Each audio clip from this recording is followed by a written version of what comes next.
Hello, Ian here from Dark Blades Workshop. Welcome back to another video. This one we're painting the Death Troopers from Star Wars Legion.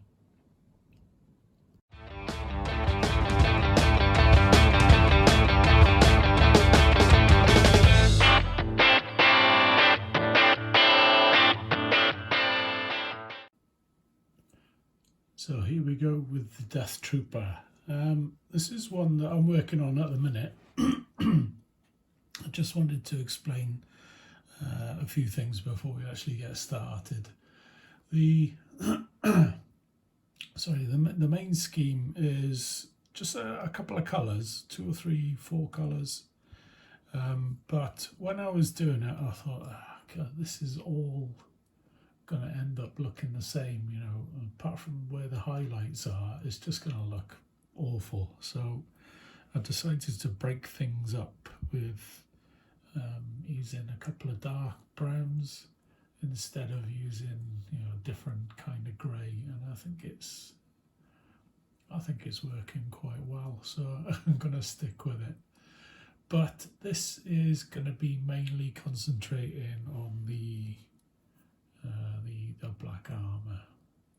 So let me get some paints ready. This is the one we're going to be painting. Now he was initially sprayed with grey primer because I don't get on with black primer, and I decided to blast it with the airbrush with German grey with a little bit of Payne's grey ink in it, just to get like a bluey kind of hue. Because, you know, if you've seen any of my videos, I always moan about black, and I hate painting it, but sometimes it turns out right. So a few people have been asking me, you know, how do you do it? Let me see your process. So I've done one previously on the Inferno squad, so it's a similar process to that one, but totally different colours. Hopefully it'll turn out as well as the Inferno squad. So enough of the waffle. Let's get the paints out.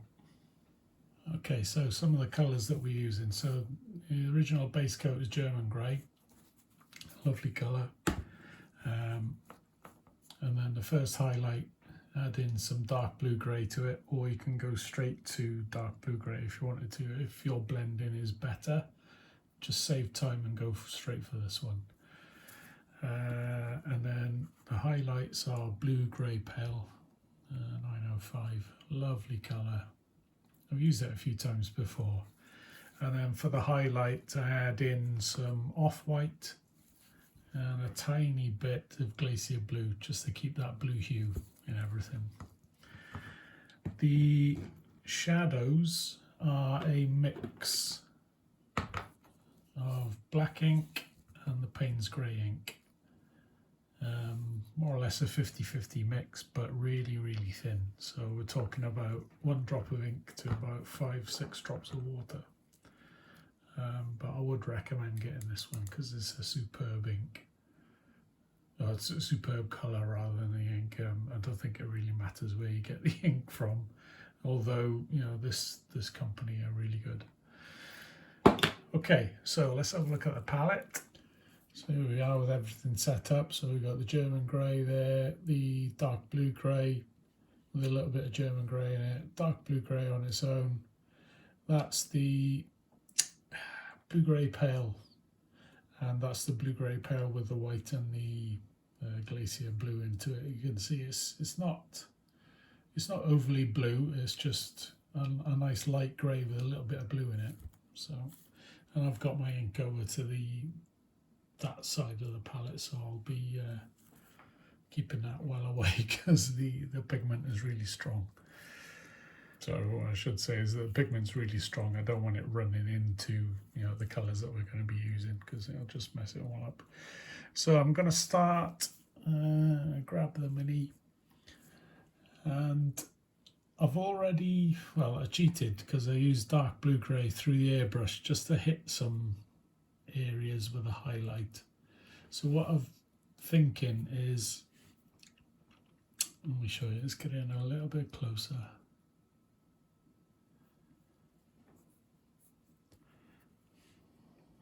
So I've hit the dark blue grey at the top of this part of the armour, and then I've gone down the bottom of each section of armour. So it's the bottom there, the bicep. It'll be down here near the wrist. Again, at the wrist there, can't really see it under there, so I've left it, but I've done a general highlight in the middle of the arm as well. Obviously you can see the one on the helmet. I tried to go a little bit lighter, but I don't really like that, so I might change it. On the thighs, I've switched it up a little bit. I've got the highlights up the top there, so it'll be up towards the top of the thigh, and then be the top of the shin. So down here will be a nice shadow. So we've got a nice shadow there already, but we'll just deepen that with the ink glaze. So highlight, shadow, highlight, shadow. So you always go light to dark, light to dark, light to dark. In here is an interesting area. I'm going to go back to the other guy.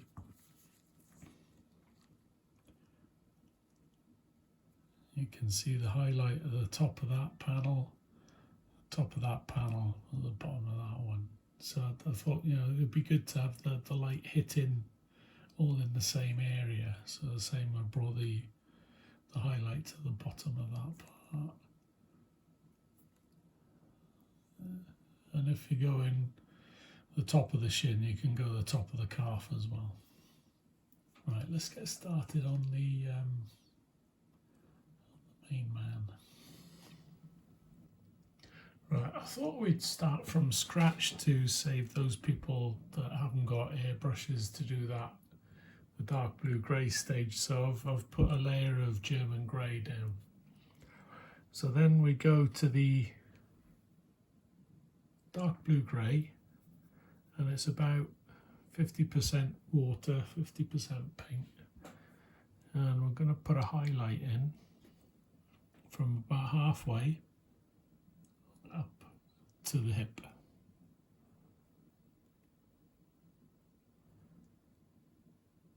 And then we're going to get a bit of water on your brush and just feather that off there.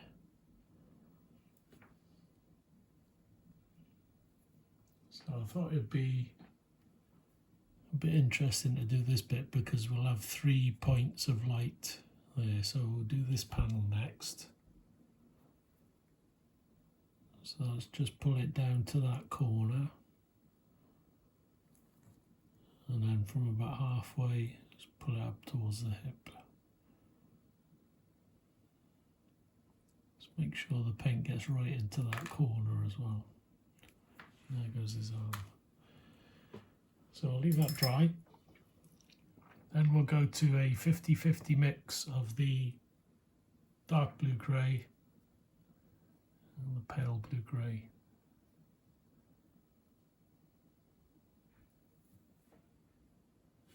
Oh, that's quite thin. Let's wait a bit longer, hang on.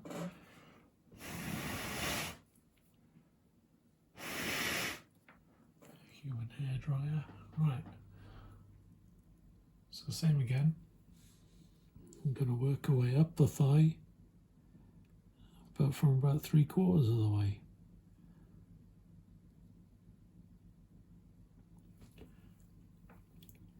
And again, feather it off.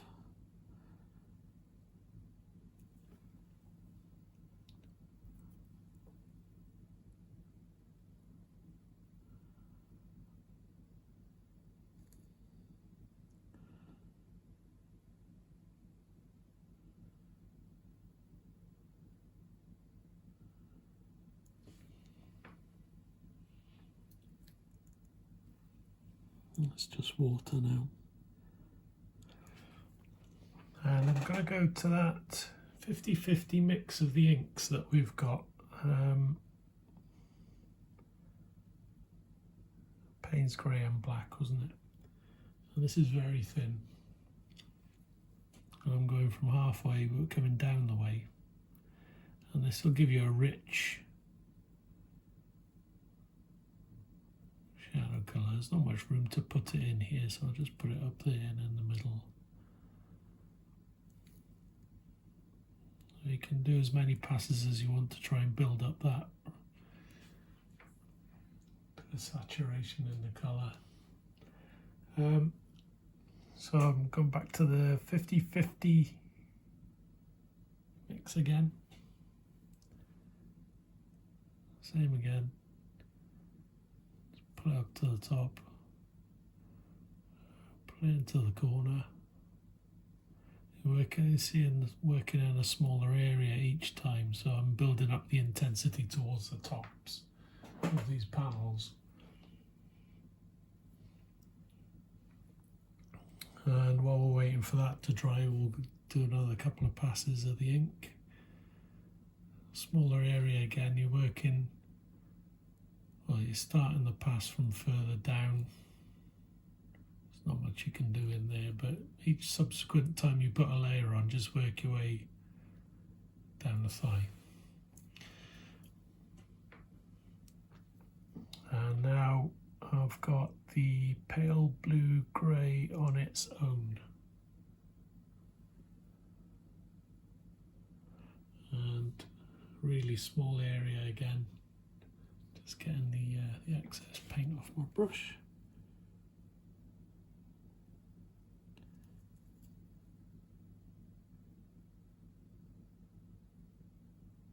So it's just in that corner.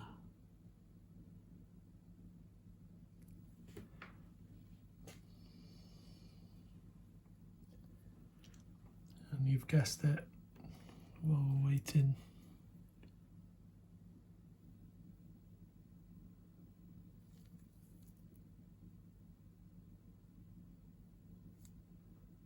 if you wanted to mix things up a bit, if you wanted a really nice contrasting bit of saturated colour in there, use a red ink as well. That gives a nice hue to it. Working with blacks and blues. So I'm not going to do any more of that for now. I'm going to get a colour I like using. Where is it? Remember I was saying about breaking up the colour with browns. This is what I use. So black leather, brown leather. The black leather is more or less a desaturated dark purple. But I'm going to add that to the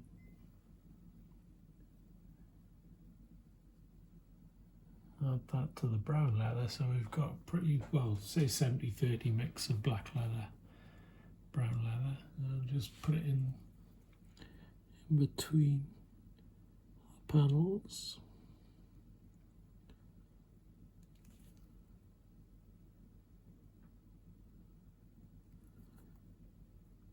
So this ribbed material appears between every panel on the miniature. But I'll just concentrate on this area for now. I think you'll see when we put another highlight on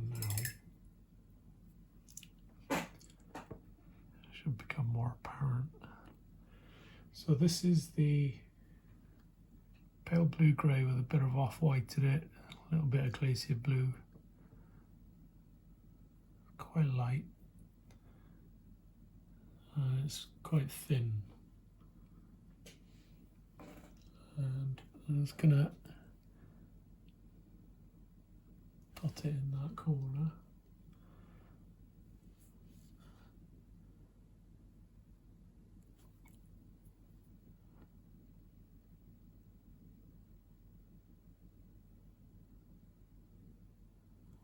That corner.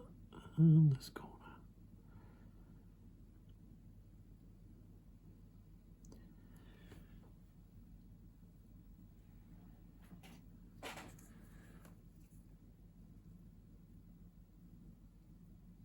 So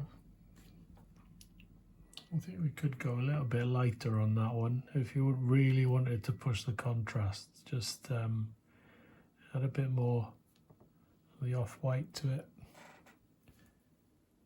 and just get it right on the tip.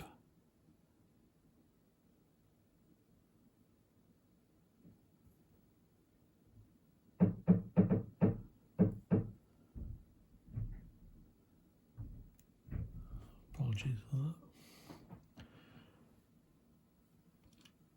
But that is basically how I do it. I'll put another glaze in down the bottom.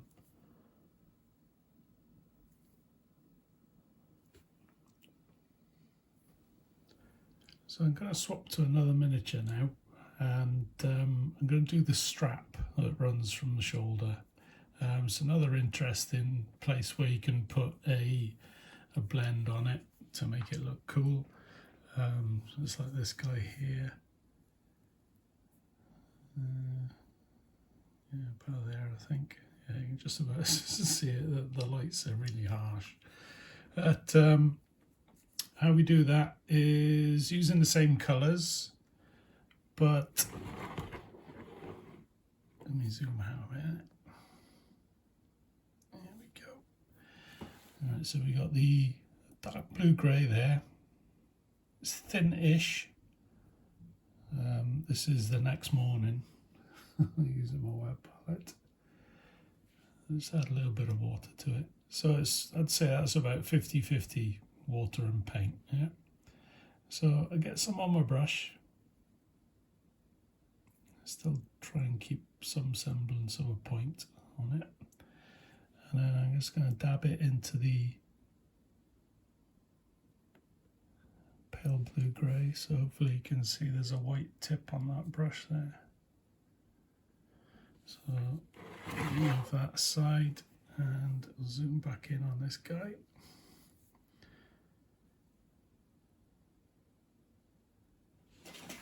Okay, and so I'll apply the light part there, and then I'll start pressing down as I move down,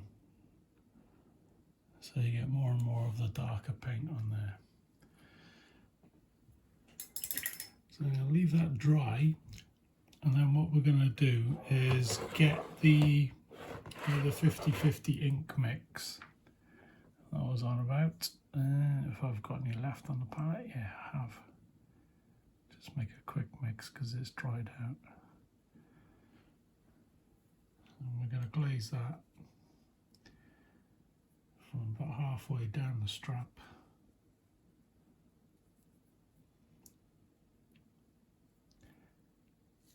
So I'm just going to turn the mini that way so I can get to the strap.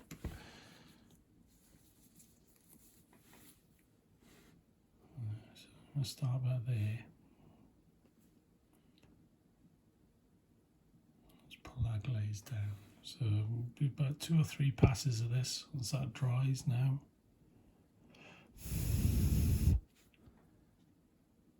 Straight in again.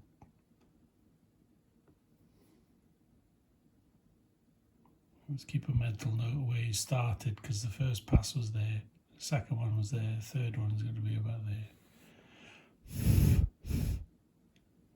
So third pass. So you should get a really intense blue-black colour down the bottom of that strap now with the last pass. So then we go back to our palette, and I'm going to grab the pale blue grey with a little bit of dark blue grey in it, only a tiny bit. And I'm just going to use the side edge of my brush to catch the edge of the strap. And you can see that really picks it out nicely. I'll just do the other side of the strap. It's just an easier angle to get to it with the side of the brush.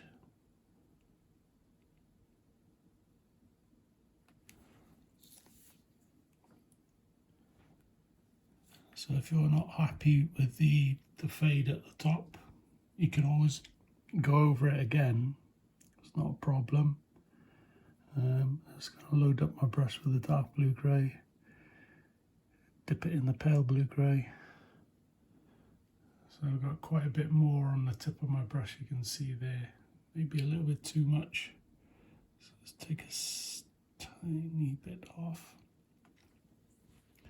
And we can go again.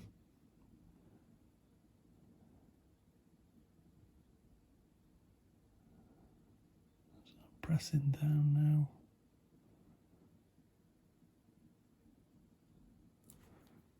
I'll feather that off, I think.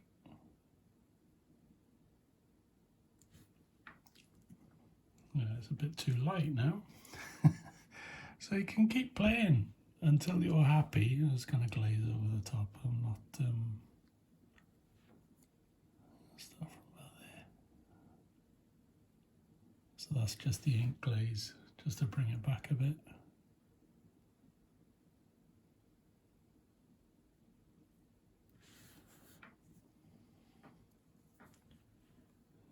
Yeah, it's a bit too light, isn't it? So I'll go back to the dark blue grey, and I'll just put a bit in there.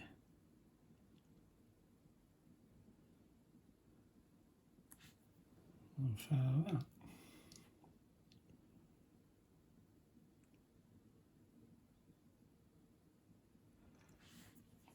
So that's a bit better.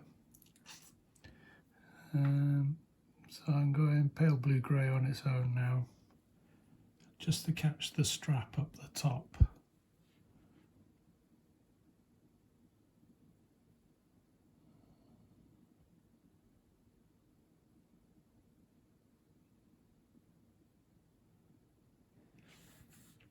And the best way to make that stand out now is to use the black and blue ink, but not watered down as much as your glaze, and put a line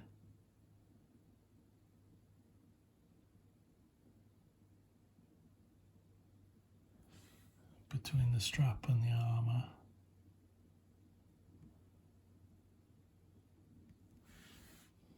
And then when you paint everything else, then you'll have a nice border against that belt. So that's that bit done. Looks pretty good. Let's go in with the glaze again, just to build that up again. Start about there. Just to build it up down there. And just keep going until you're happy really with that glaze. But the main work is up the top where you got that highlight, and then the quick fade. We can put another bit up here.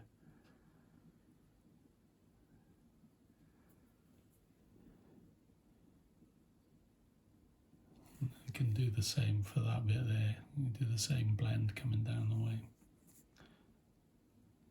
That's that. So obviously that's the first one I did, and that's the one we just painted now.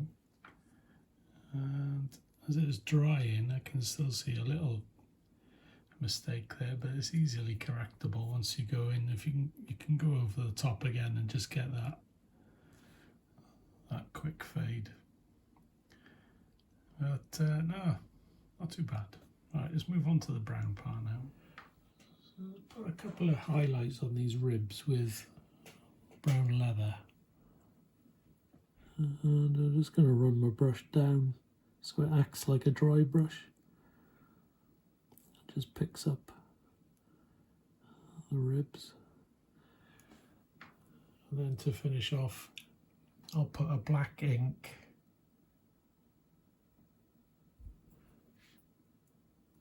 down the edges of each panel.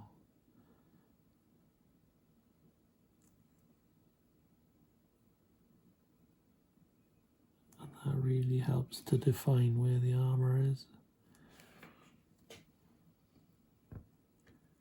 And the brown part needs another highlight, but basically for the armour we're more or less there, as you can probably see from that one. And it's just a case of using that technique for each panel, or each armour panel. Just got to get the highlights in the right place. But if you work in a system towards the end, the bottom of each panel or the top of each panel. You know, as long as you're consistent, you can really go for it. I just switched it up there because of you're not going to see the light under that pauldron, so I did it at the elbow instead. So if I was doing it at the elbow there, I thought I'd do it at the wrist. So, you know, half a dozen or 1/6 of the other, I think. So that's it. Enough waffle. Hope you enjoyed it. Hope you got something out of it. I'm going to carry on doing these, and we'll do a nice picture for the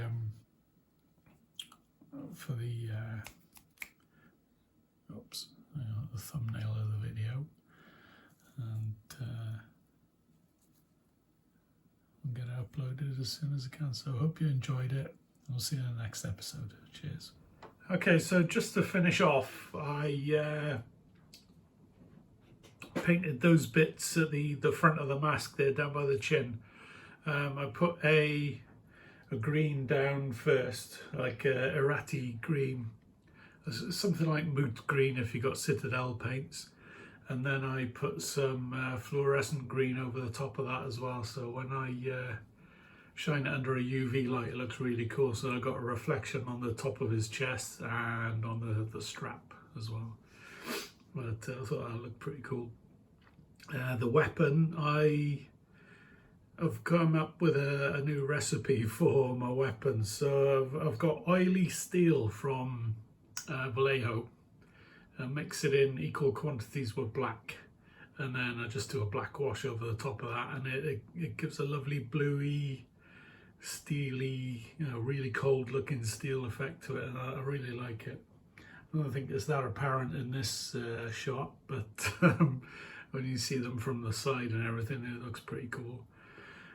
So that's only one down. There's another 11 to go.